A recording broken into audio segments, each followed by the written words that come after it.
ناظرین، قوم عاد کی باقیات جو صدیوں ریت کے طوفان کے نیچے دبی رہی، ان کی دریافت کسی دلچسپی سے خالی نہیں، اور کیسے ایک شوقیہ ماہر آثار قدیمہ نے ان کی باقیات کو دریافت کیا۔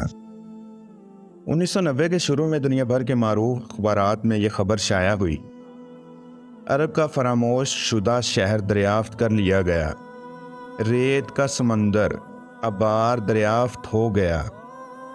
ماہرین آثار قدیمہ کی اس دریافت کی اہمیت اس امر سے بھی تو چند ہو گئی کہ اس شہر کا تذکرہ قرآن حکیم نے بھی کیا ہے۔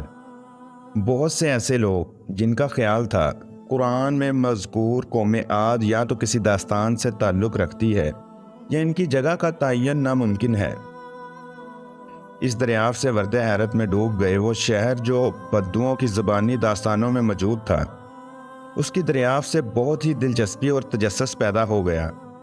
قرآن حکیم میں مذکور اس شہر کو ایک شوقیہ ماہر آثار قدیمہ نیکولس کلیب نے دریافت کیا۔ عربی تاریخ اور دستاویزی فلموں کا ماہر ہونے کے ناطے اسے اپنی تحقیق کے دوران عرب کی تاریخ سے متعلق ایک نادر کتاب دیکھنے کا اتفاق ہوا۔ یہ کتاب ایک انگریز محقق برٹرم تھامس کی کتاب عربیہ فلیکس تھی، جو اس نے 1932 میں لکھی تھی۔ اس کتاب میں جزیرہ نما عرب کے جنوبی حصوں کی تفصیلات بیان کی گئی تھی، جس میں آج کے یمن اور عمان کا اکثر حصہ شامل تھا۔ اس علاقے کو یونانی یوڈیم عربیہ اور قرون وسطیٰ کے عرب سکالرز الیمن السعیدہ کہتے تھے۔ ان تمام ناموں کا مفہوم خوش نصیب عرب ہے، کیونکہ اس دور میں ان علاقوں میں رہنے والے لوگ دنیا کے سب سے زیادہ خوش نصیب لوگ تصور ہوتے تھے، اور اس خوش نصیبی کی کچھ وجوہات بھی تھیں۔ اس علاقے کے لوگ ایک اہم خطے کے باسی تھے، جہاں وہ ہند اور شمالی علاقوں کے مابین مسالوں کی تجارت میں مرکزی کردار ادا کرتے تھے۔ اس علاقے میں لوبان اور پیاب درختوں سے خوشبودار ماء بھی پیدا ہوتا تھا، جس کی اس دور میں مذہبی تہواروں میں استعمال کی وجہ سے سونے سے بھی زیادہ قدر و قیمت تھی۔ اس کے مالک اس خطے کے رہنے والے ہی تھے۔ انگریز محقق تھامس نے ان خوش نصیب قبیلوں کے حالات کو تفصیل سے بیان کیا اور دعویٰ کیا کہ اس نے ان میں ایک قبیلے کے آباد کردہ شہر کو دریافت کر لیا ہے۔ بدوا کے مطابق یہ شہر آبار تھا۔ اس علاقے کے ایک دورے کے دوران صحرا میں رہنے والے خانہ بدوشوں نے اسے پرانے راستے بھی دکھائے اور بتایا کہ یہ راستے اسی قدیم گھر آبار کی طرف جاتے ہیں۔ تاہم تھامس اپنی اس انتہائی دلچسپی کی حامل تحقیق کی تکمیل سے قبل ہی انتقال کر گیا۔ کلیب کو انگریز محقق تھامس کی کتاب کے مطالعے کے بعد اس امر کا یقین ہو گیا کہ اس کتاب میں مذکور گمنام شہر کا وجود ہے۔ اب اس نے اس شہر کی تلاش شروع کر دی۔ اس شہر کی دریافت کے لیے اس نے 2 طریقے اختیار کیے۔ پہلے اس نے خانہ بدوشوں کے بتائے ہوئے راستوں کا کھوج لگایا، پھر ناسا سے درخواست کی کہ اسے اس علاقے کی فضائی تصاویر مہیا کی جائیں۔ کافی جدوجہد کے بعد اس نے ناسا کے ذمہ داران کو علاقے کی تصویریں فراہم کرنے پر راضی کر لیا۔ کلیب نے کیلیفورنیا کی ہنٹنگٹن لائبریری کے پرانے مسودات اور نقشوں کا مطالعہ جاری رکھا۔ اس کا مقصد اس علاقے کے کسی نقشے کی دریافت تھا۔ تھوڑے ہی عرصے میں اس نے ایک نقشہ دریافت کر لیا۔ یہ نقشہ 200 عیسوی میں یونانی مصری ماہر جغرافیہ پطلیموس نے بنایا تھا۔ اس نقشے میں علاقے میں موجود پرانے شہر کا محلہ وقوع اور اس کی طرف جانے والے تمام راستے دکھائے گئے تھے۔ اس دوران اسے اطلاع ملی کہ ناسا نے تصاویر بنا لی ہیں۔ ان تصاویر میں کچھ قافلوں کے راستے بھی نظر آ رہے تھے، جنہیں شاید عام آنکھ سے نہ دیکھا جا سکتا اور صرف آسمانی منظر سے ہی دیکھے جا سکتے تھے۔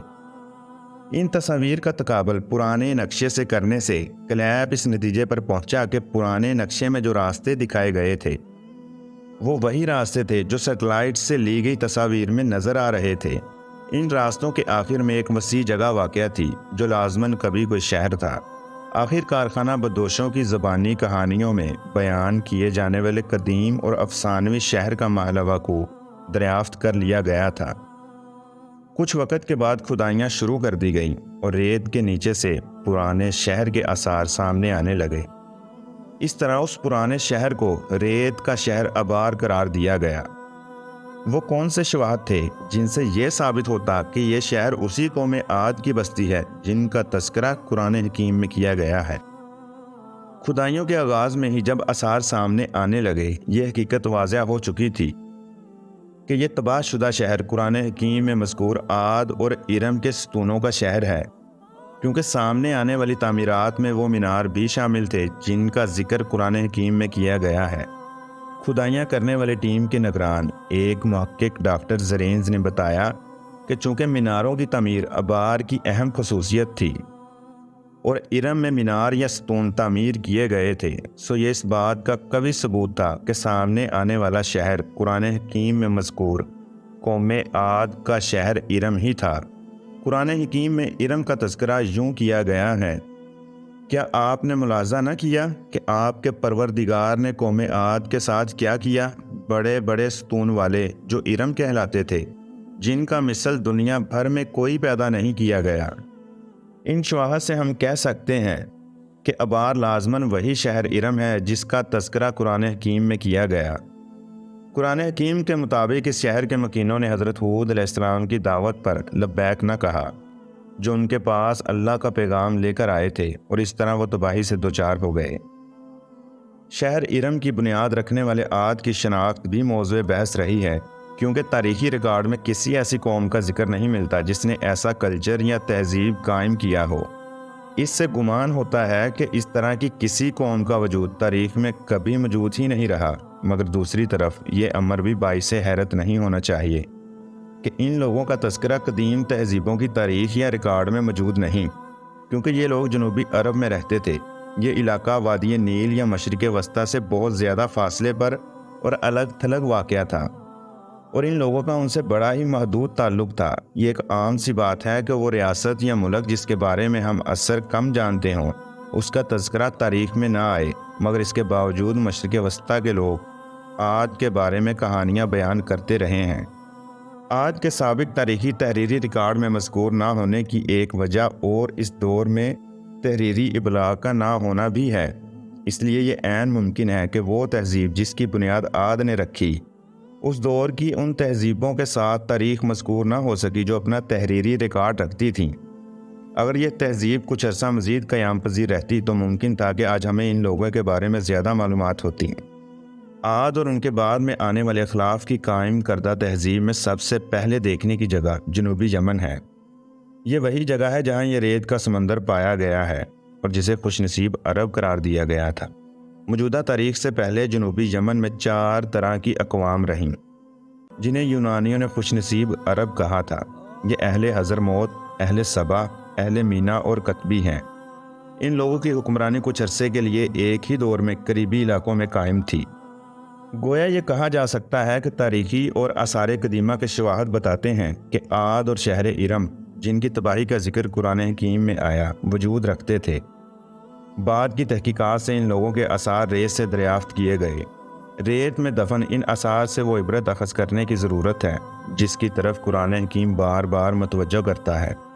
آج سرکشی اور گمراہی کے سبب سے راہ حق سے منحرف ہو گئے تھے، سو ان پر عذاب آیا۔ ارشاد ربانی ہے: اب کون ہے جو قوت و اقتدار میں برتر ہے؟ کیا انہوں نے اس پر غور نہ کیا کہ اللہ جس نے انہیں پیدا کیا ہے، ان سے طاقت و اقتدار میں برتر و اعلیٰ ہے؟